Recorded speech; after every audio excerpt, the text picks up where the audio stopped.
We dig deep into it. It takes a look at where landslides are more likely to happen and how many people and buildings could be impacted when they do. Our Valina Jones is live in the West Hills. And Valina, we know that's an area that has seen multiple landslides in the past. That's right, Jennifer. Just right up this hill is one of the bigger problem areas. It seems like every year Burnside is shut down because of a landslide. Now, with this new study, the state hopes that they'll be able to identify some of those hazards that contribute to the ground giving in. Living in the West Hills comes with some breathtaking views. It's a fabulous place to live. But this is one thing you don't want to see happen below you. The thing that's most striking is sort of this big divot or gully that comes out of the hill. This is footage from a landslide last year on Burnside that shut down part of the road for more than a week, just a couple yards away from Steve Seminario's house.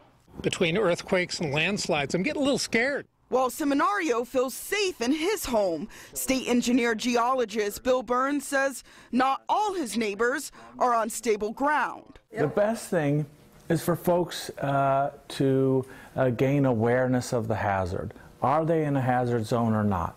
And if they are, start working on risk reduction instead of possibly raising their own risk kind of unknowingly. In a new study, Burns found 37,000 residents in Multnomah County live in areas where there's a high chance of having a landslide. This is past, what's happened in the past, and these are the future.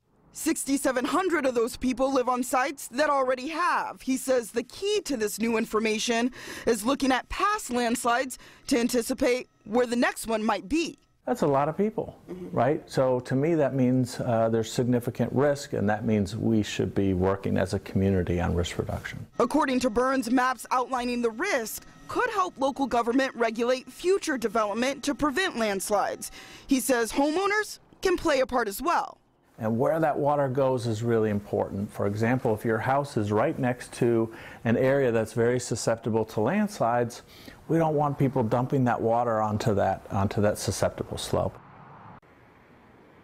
Now, you might be wondering what this all means for taxpayers. That study says $8.7 billion of property value is at risk, which is why Burns says it's so important to take those proactive steps.